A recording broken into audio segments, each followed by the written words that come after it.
Hello and welcome to the Graphic 45 YouTube channel. My name is Lynn, or LV Handcrafted, here on YouTube, and today I am going to show you how I decorated this mini album. This is the tag album. It's pre-made from Graphic 45. It does come with ATC tags, and it's a really cute little album, great for small photos like your Instax and Instax minis, things like that. And it's really fun, but this album is actually a lot of pages, and it's deceptive to look at it, but it can actually take quite a bit of pattern paper to decorate this little album, because there's actually 4 what I would call signatures or groupings of pages. So in each grouping, there's 4 pages, 8 if you're counting front as 1 page and back as a second page. So in total, this album is actually 32 pages. It's quite a lot to decorate. But I managed to decorate pretty fully this entire album with just 8 sheets of 8x8 pattern paper. Now I'm using the recently released The Beaches Calling collection. I thought this would be a great little mini album to maybe store some photos of your family beach vacations, and I think it would be like a great little keepsake. So I will share with you some of the ideas and my approach to decorating my mini albums, because mini albums can take a lot of pattern paper, and so if you want to really make your papers stretch, maybe some of these ideas will help. That way you can get more projects from a single paper pad. Now, what I always do when I'm starting a project is I pull out one each of the different unique designs. So with the Graphic 45 paper packs, you get 3 of each of the 8 designs when you buy the 8x8 paper pack. And so I've pulled out 8 sheets, and that is just 1/3 of the paper pack. So I still have over half the paper pack left for other projects, because I actually managed to decorate everything with just those 8 sheets. And what I start off by doing is I always pick what I want to use for my cover, because I want to make sure that however I want to decorate my cover, that I don't cut into that, or I reserve whatever I plan to use. So that's my first step. I always make sure that I set aside or cut, what I need for my cover, and it's the last thing I decorate, but it's the first thing I choose. Then the next thing I do is I look for those cut apart sheets. So the sheets where there are these cute little cut aparts here and border strip designs. A lot of times you'll find a lot of sentiments are there too. So I think that's a great place to go for sentiments. And so I just cut those sheets entirely using them as cut apart pages. They are double-sided, so with this paper collection, one of the designs is actually a double-sided design. It's really cute. There's almost like a postcard look to the back. So the front will be a full design, and on the back would almost kind of look like how you would, or where you would write out a postcard. So those were really cute, but it's not a huge sacrifice, because if you're not going to use that postcard side, then you just have a lot of really nice images that you can work from. Then for the pages where I try to maximize the number of full panels, like this one, that I can cut. So in this case, each page is 3.5 by 4.5. So I cut my pattern papers to 3.25 by 4.25, and for the most part you can fit 2, but for some you can actually fit in 1/3 panel. Just depends on whether or not the pattern is directional. If it's non-directional, then often you can get a third full panel from each 8x8 sheet. Now, even though I have fewer full panels than I do pages that need a full panel, I don't go and cut into a fresh 8x8 sheet. Instead, what I do is I just cut my pattern paper as large as I can fit. And so, for example, the page with the seashell, there was a little bit of a gap at the bottom. So all I did on that page was I just filled it, covered it up with a border strip. And I'm going to do the same here. So this panel that I'm working with, it's actually one of the cut aparts that I trimmed down. It was wider than it needed to be, but not quite as tall as it needs to be. Even for this page, which is the pocket page. And all I need to do is decorate that top section. So again, all I did was I pulled out a border strip that was tall enough to fill in that gap and would look good against that particular cut apart design. So don't worry about if you have panels that aren't quite large enough. Just cover them with a nice border strip or with another pattern paper even. It doesn't have to be specifically the borders that have been designed. It could just be another leftover bit of pattern paper. Now, because this mini album does come with the ATC tags, I decorated one side with just plain old solid color cardstock, which is another great way to stretch your papers a little bit. But I figured that would be a good mat for a photo, like a small photo. And then on the back of this, I decorated with more solid color cardstock as a base. And then with these cut aparts, these are those postcard looking ones, but I'm actually using them on the side that has the lines so that on one side you can maybe put a photo and then you can flip to the back and do a bit of photo captioning or journaling. So I thought those would be really fun for that. Now at some point you're going to get down to really just meager strips, maybe some leftover borders, and maybe, like in my case, I had a lot of 1-inch strips left over, maybe 2-inch strips left over.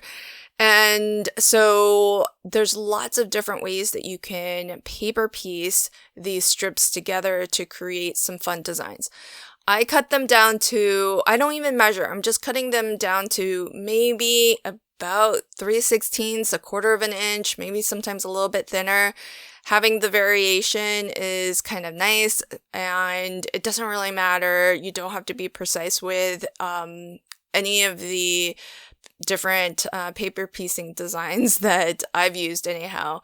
And I happen to have adhesive by the sheet. And so I just cut a piece of adhesive to the exact size that I need. So this particular panel is going to decorate the portion that's above one of those pocket pages. And so this is just adhesive. So these double-sided, these adhesive sheets basically have paper liner on both sides. So I've peeled off one liner and I'm just going to glue down my strips in this kind of like a herringbone pattern. And I am going to fill this entire panel because I've already cut the panel exactly, or that bit of adhesive exactly to the size that I need. So this is going to be exactly to fit the space where I want to use it. And I'm just going to tile these or paper piece these strips. And the thing is that you can see some of the longer strips, I cut them off and then I just use the remainder in a different area. And because everything's coming from the same paper pad, it's all going to look really great together. The only thing that I consider as I am choosing which pattern to use next is to try to balance in particular, the darker pattern papers, because I feel like those really draw your eyes. And so if you have too many dark patterns in a grouping, it could make it feel a little bit heavy towards one area. And so all I'm looking to do is just to get a really nice mix of light, mid, and dark. And I have been inking the edges on all of my pattern papers. It just helps to take the white core away from the look of the page. So it kind of makes it feel like it's not a piece that's been cut down, but a piece that's been created for that space. So then, because I put all of that on a adhesive sheet, all I had to do was peel off the liner, and I could stick it straight down into my page. So really great way to use up your scraps for any project, whether it's card making, decorating albums, or making home decor. It's different every time, which is also a really nice feature of doing paper piecing like that. And there's so many different patterns that you can use too. If you're a quilter, you probably know a ton more patterns. I only know a couple basic ones, but I love how they look every time I do them. So that's another great use of your scraps. The thing that just released with the 2 newest collections is these transfer sheets, which I think are amazing. And anything that you can get that's sort of an add-on to the collection, whether it's these transfer sheets or I use the chipboard tags and frames. There's also generally an ephemera pack that comes with each collection as well. Those are really gonna help you to stretch and also decorate your album a little bit. But I feel like these transfer sheets really can take the place of pattern papers, because I was originally thinking that I might decorate those pockets with pattern paper, but the transfer sheets are great for it because you can actually layer. So you could transfer one image and then layer on top of that additional images to sort of either fill something out or create a little bit of a scene, create a little bit of a collage look. And it's gorgeous. And once it transfers over, it feels seamless, because it's not as if there's no real thickness to it.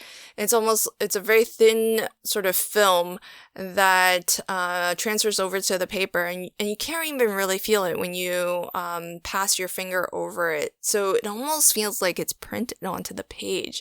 It's really, really lovely, and it has a very silky feel to it too. So I really, really love these transfer sheets, and it's such a great addition to the collections. As I mentioned, I'm also using the chipboard tags and frames, which are a great way to also have decorative elements. And what I did was I took the frame and I actually traced it onto some white paper. I used some lightweight paper. I think it's 60 pound. And then I actually sent it through my Brother Scan and Cut on the setting of, instead of cutting outside of the outline, to cut on the inside of the outline. And that way I get an exact match to these really lovely ornate frames. And if you wanted, you can kind of back your frames with some paper just to have it be a more decorative element, or you could trace this onto your photo and have your photo cut exactly to the right size. If you're giving this as a gift, you could just include the white paper as a template, so somebody could trace it out onto their photo and then cut it down to size. So lots of different options, but I like using my brother's scan and cut so that you get a very perfect match to the frames. So you can use it in multiple different ways. In particular, if you knew what photo you wanted to put behind here, I would just cut the photo directly.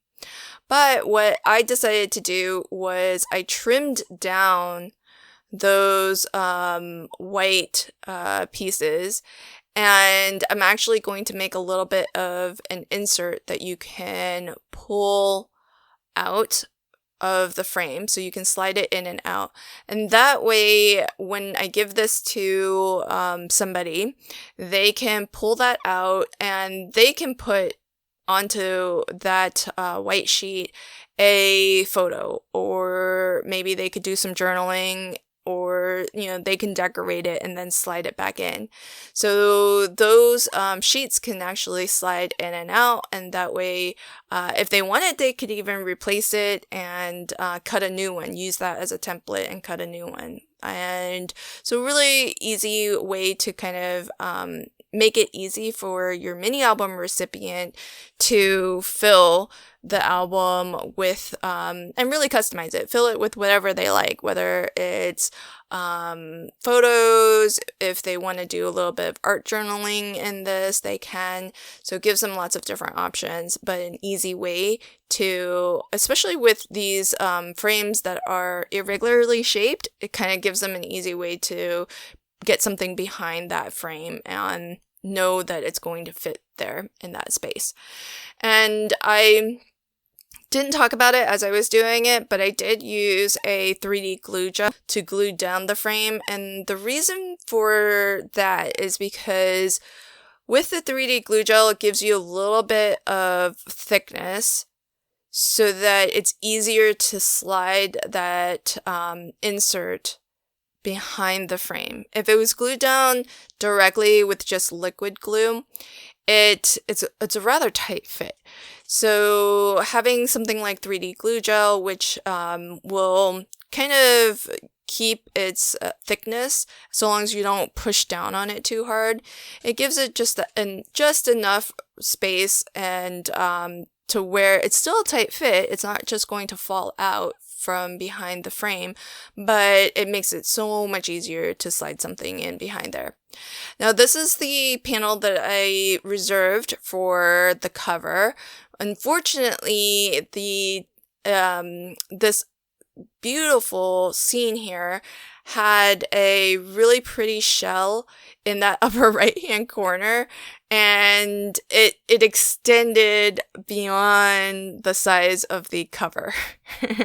So what I did was I fussy cut it out with the idea that I would just, it was kind of cute, and I like the idea of having something break out of that frame.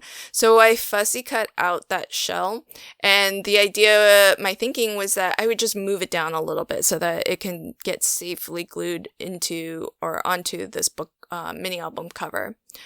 But in the end, I actually went with something different. I went with this little postage stamp, which was adorable. Again, that was from one of the cut-aparts. Now I'm reaching again for the transfer sheets because they're really fun to use, and you get such a great variety.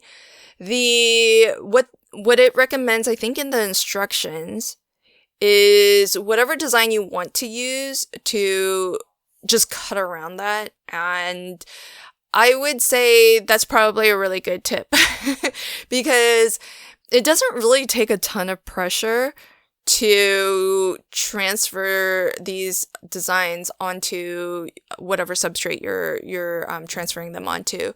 So if you want to reduce the risk of accidentally transferring over more than you intend, I think the safer thing to do would be to just cut around the parts that you actually want to use. But a lot of what is how this one in particular is designed is that there are lots of little elements, like little splashes, little splatters, and those are kind of strewn in and about, and so it's a little bit hard to tell when one design ends and another begins. But as I was using these, there was this one large panel or design, I should say, that had sort of like an old notebook page, and this set of surfboards, it was really tall, and I was using the transfers on those little pockets throughout the album pages. And so I basically just transferred over everything but the surfboards when I was using that particular image. It was a large image. It was maybe 3x4, and I split it. I just used it partially. So you don't have to use these images in full if you don't want to. I was picking and choosing and using them across multiple different pages, and the surfboards that were part of that scene or that element, they were just too tall, and I didn't want to sacrifice any of it, so I just transferred everything else around it, and I kept it to, we're looking at the back of my album here. And once everything has been transferred over, I like to just burnish everything with my bone folder, really make sure that it's making very, very firm contact. And that's pretty much my album complete. I think having those transfers really helped to also stretch the pattern papers, because they do a wonderful job of really taking the place of your pattern papers in a way that I feel like with the ephemera, with the chipboard elements, those are great ways to really decorate the page, but I feel like they would still require that you have some pattern paper underneath as a base. Whereas I feel like the transfers, I feel like those can really take the place of your pattern papers. And so they are a great way to extend your paper pack. And so for the spine, here's a close-up look. And here's the back cover. I didn't even use any pattern paper on the back cover. That was all transfers. So really, really, great savings there, because otherwise, normally I would use pattern paper to decorate the spine and the back of my album. And by the time I got to that point, I was definitely out of full pages, and I was even out of enough strips to do the paper piecing. So I didn't have much left, and it was either cut into another full sheet or do something creative with the transfers. And I think it worked out really well. So here's a final flip through of my album, and you can see there's so much interest, so many different patterns, so many different sort of layouts and designs on each page. And all of this for just a third of a paper pack. So really, really phenomenal. Now I've got 2/3 left of the Peaches Calling, which means I can make 2 more of these albums or any other number of projects. Thanks for joining me on this video today. Let me know if you have tips for how to make your pattern papers stretch. Thanks again, and until next time, happy crafting and have a fabulous day. Bye!